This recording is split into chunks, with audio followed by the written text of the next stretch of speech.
Hey everybody, this is Derek. This is a post-game video on the NFL Divisional games and a prediction video for the conference championships. This is my third take in trying to do this video. The reason why was because the first one was 10 minutes. I didn't like it.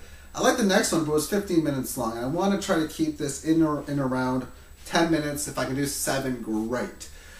I want to talk about all 4 games. First game, there was a tell in that game. The tell was this. At the start, the announcers was stating what Reggie Bush was doing before practice, how he was doing so amazing. What came through my mind at the time was that he was in the zone. And I know from experience when I'm in a zone in competition, I can't be beat. I really can't be beaten. I was thinking, well, if Bush is in the zone with the skills and talents that he has, he ain't going to be beat either. He had a tremendous day. And that's all I'm going to say about that game. Second game, I was talking about how the Wildcat offense is what is needed to beat the Indianapolis Colts. What I find frustrating is how coaches are making terrible decisions, at least from my point of view. I thought when I first watched the Miami game against the Colts that it was an eye-opener for coaches on how to beat the Indianapolis Colts. But no one ever tried to emulate that against them for the rest of the season. I don't understand why. I truly don't understand why. Because in sports strategy, you want to maximize your strengths and minimize your weaknesses. And then you want to look at your opponents and do the best you can to maximize their weaknesses and to minimize their strengths. I was watching this game on Justin TV. When I first went on the channel, I asked, did the New Orleans stream survive? They said yes. I was like, great, they're going to allow it to happen. And they allowed this game to survive also, which was awesome. And what I was saying in the chat was stuff about the Wildcat, the same type of stuff that I said within the channel. But what I found interesting in the second half was, one, there was a few calls against the Ravens that I thought was unjustified. But I mean, come on, this football, that happens all the time. But one of the turnovers that happened, it was a Colts helmet guy dove into the ball with his helmet. And that caused a fumble. If helmet to body for a tackle is illegal, then why is helmet to ball legal? Please tell me. I don't know. Because it's a weapon. And I think that the way fumbles should be is you got to use your hands, your body to force a fumble. If you can do it with your shoulder, you can do it with your hand, whatever. If you force a fumble that way, that's how you do it, not with your helmet. I also noticed on Ed Reed's interception that turned into a fumble, I couldn't see if he went out of bounds or not. Now, it's Ed Reed, and I'm sure he didn't, but I didn't get to see a good replay on that matter anyway.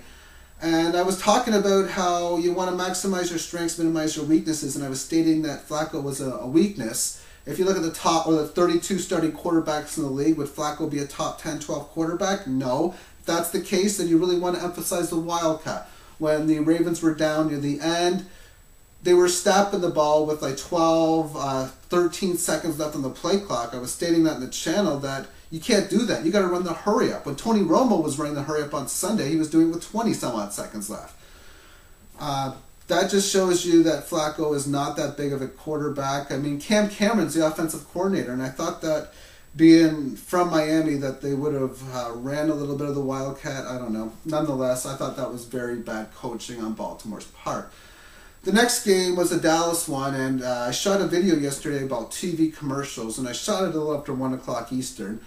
And what I was doing is I was watching the game on Justin TV a little bit. I set the game to be on full screen, turned the volume off, set my camera up to do the shooting of the video, looked at my monitor, and the video was removed.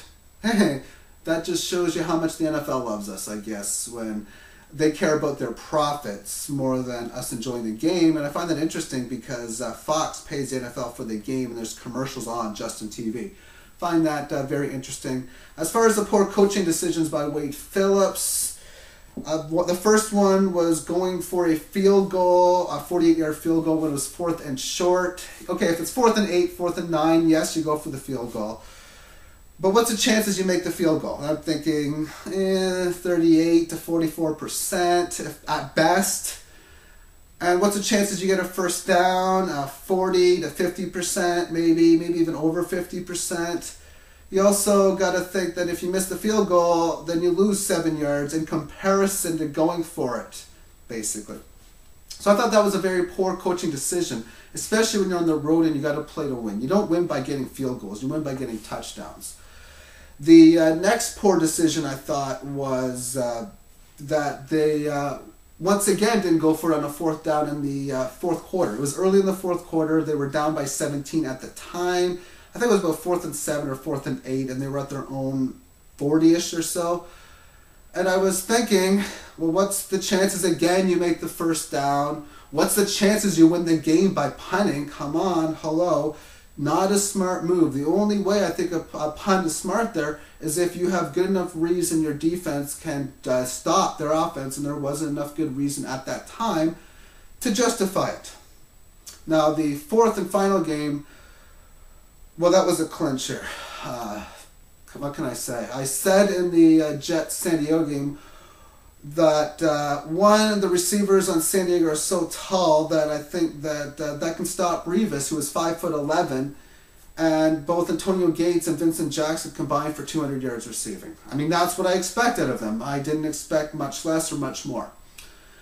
Revis got an interception, and I have to say that was a combination of two things. One, a lucky bounce, and two, a spectacular playmaking ability play, and Revis has got that. Come on, he's a top corner in the league. But what I really have concerns about was the decision of San Diego to not run the ball. And you say, no, they ran Tomlinson early on in the game, and that was exactly my point. What I said in the video beforehand was that you can't run the Danian Tomlinson as your primary back. He had 700 some odd yards in the regular season, averaging 3.3 yards, a career low for both yards and yards per carry for the season. That's just not effective.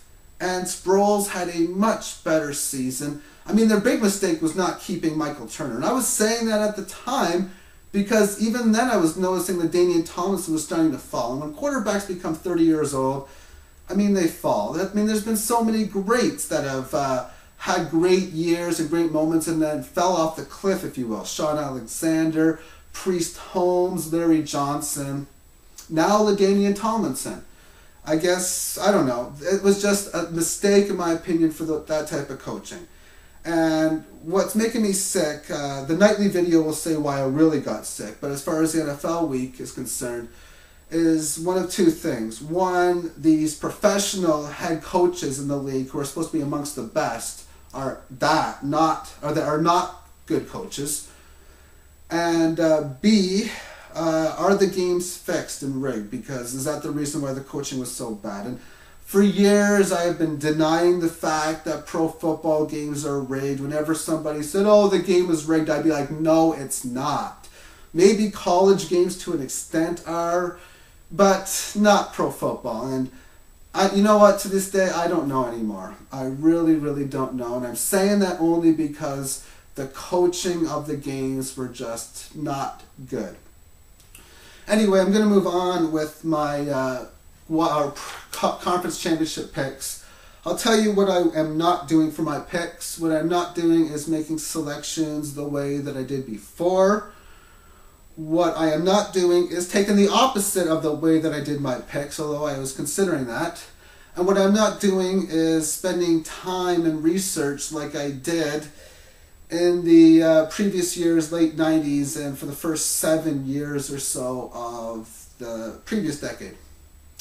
So for the Colts game against the Jets, I'm going to make a game out of spite, because in week 15, out of the regular season, the Colts decided to lay down and give the Jets a win when the Jets were competing for a playoff spot.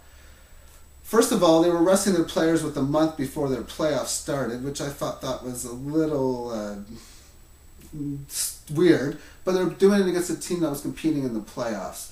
Yes, if they were doing it against a team like San Diego, who already was a divisional winner, that's one thing. And if they were also playing a team like the Buffalo Bills who had nothing to play for, once again, that's another thing.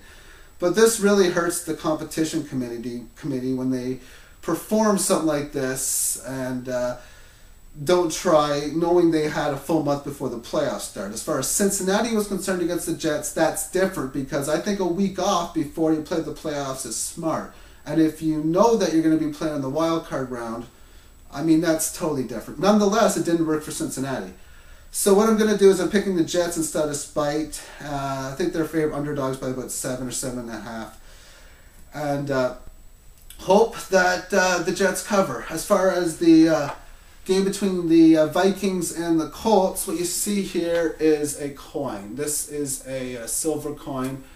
What I'm going to do is I'm going to play around with this, and heads, I'm going to take the Vikings. Tails, I'm going to take the Saints. So I'm taking the Vikings because that's a head. I'm taking the Vikings. They are underdogs by 4. And I'm taking the Jets.